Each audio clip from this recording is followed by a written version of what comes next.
Hey everybody, this is Randy from IncomeStacker.com, where we talk about building passive income through mortgage notes, rentals, and private lending. Today we're going to talk about tax strategies. Of course, when you make money, you always want to keep it. So you have to definitely keep yourself up with the latest and greatest tax rules.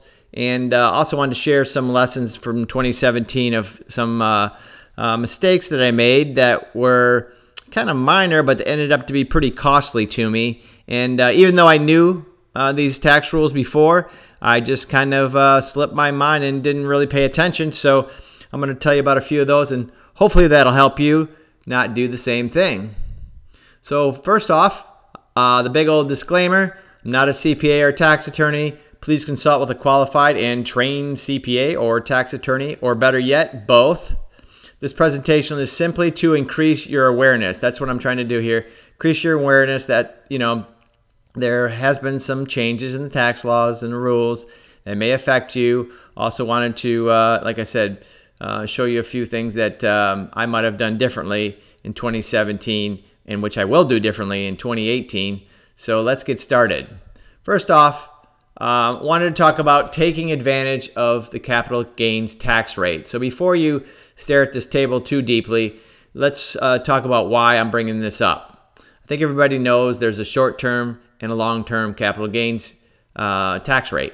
So what happened in 2017, to me, I had a couple properties, two in particular, that I sold within a year, and I could have waited, in the one case, one extra day. So for example, if I closed one extra day later and the other one 3 extra days later, I would have been saving a lot of money, because I would have went from the short-term capital gains tax rate to the long-term capital gains tax rate, which would have saved me big bucks. So if you look at why, you look at the tax rate, they range anywhere from 7 to almost 20%. Actually, 7 to almost 20% difference.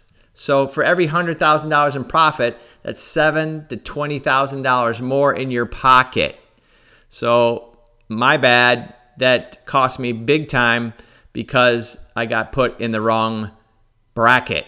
Now, made money, happy about that, but I could have just said on the purchase and sale agreement, hey, I have to close after such and such a date, which would have put me in the long-term capital gains tax rate, which would have saved me tens of thousands of dollars.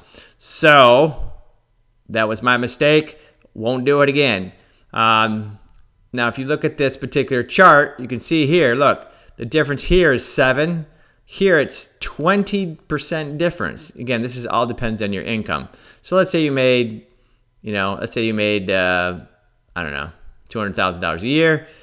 That's roughly 9% difference. So for every 100 grand, that's $9,000 in tax savings if you do it right. Now, sometimes you can't help it, right? If you sell the property fast, great, you made money, don't complain, no big deal.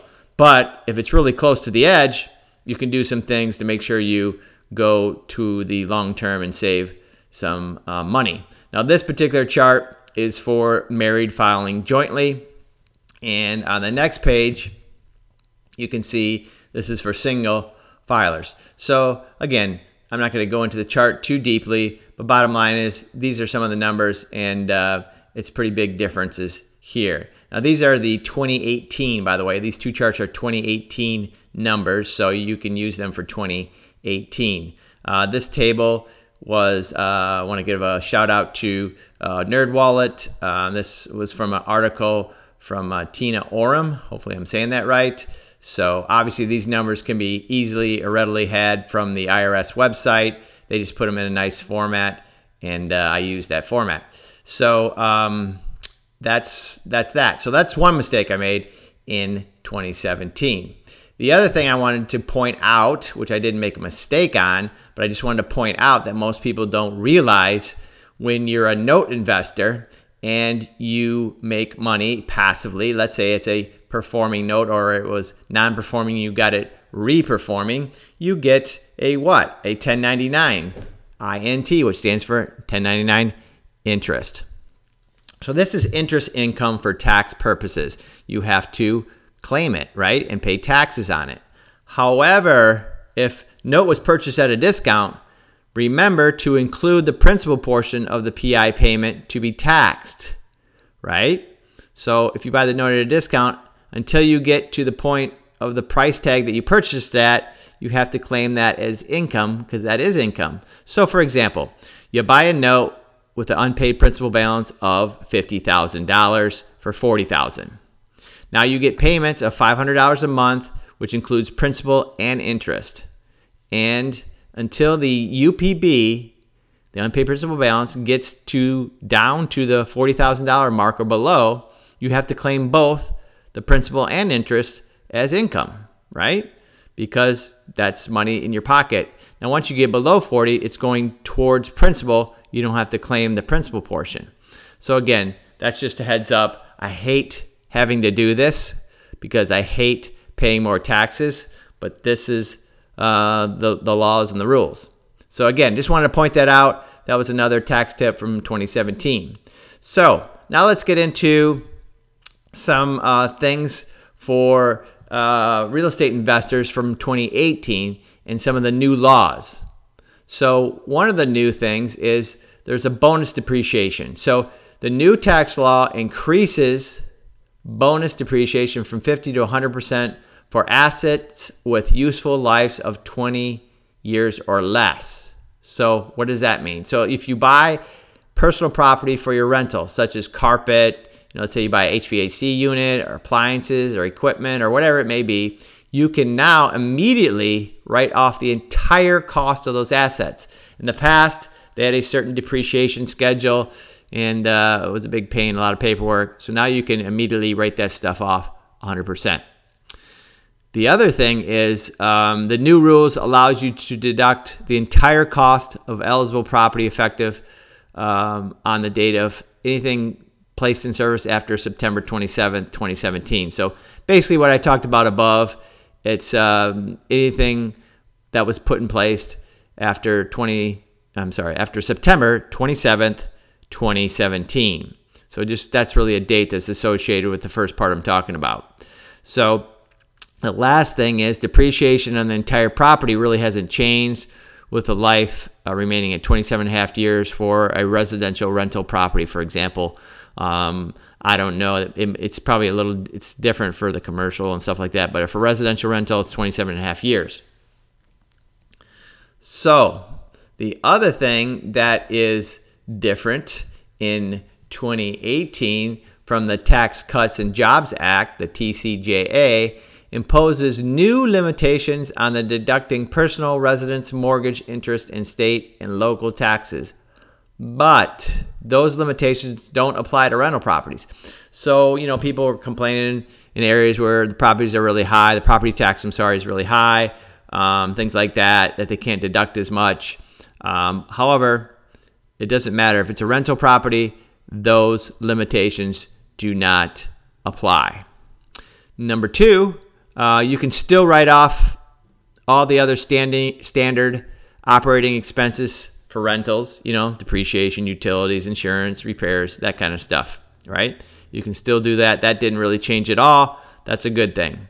And lastly, the 1031 exchanges remain in effect for real estate. Nothing really changed there for residential real estate. So just wanted to point some of these things out. Now, again, this is not a comprehensive overview. This is a quick and dirty, hey, these are some of the things that I noticed so far.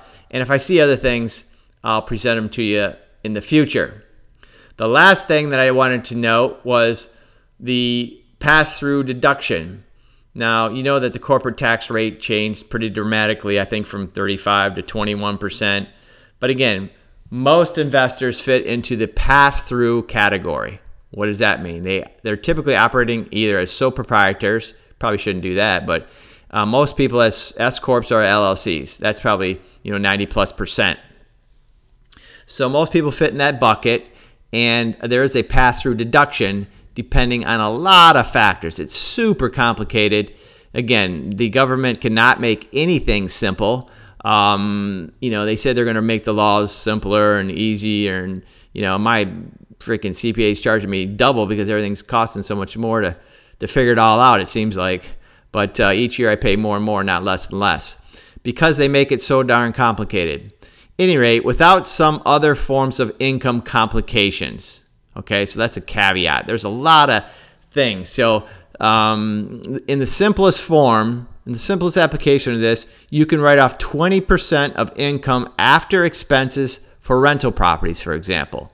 So let's say you made $5,000 in rental income after expenses, then you can deduct 20%, or that's $1,000, right? So you saved $1,000 where you wouldn't have saved that $1,000 in the past.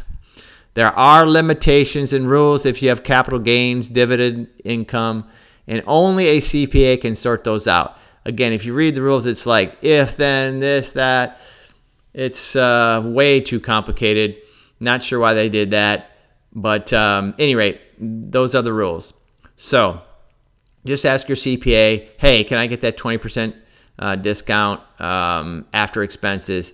And they'll have to run through the calculations and see if it works for you. But again, the sole purpose of this is to bring awareness that there are changes, and these are some of the changes. So hopefully that helps you guys out. Leave any comments at our website, or watch our videos on YouTube and subscribe there. You can also sign up at incomestacker.com for additional videos like this that come free and with a lot of content and no fluff. So if you have any questions, shoot me an email, and we'll see you on the next video.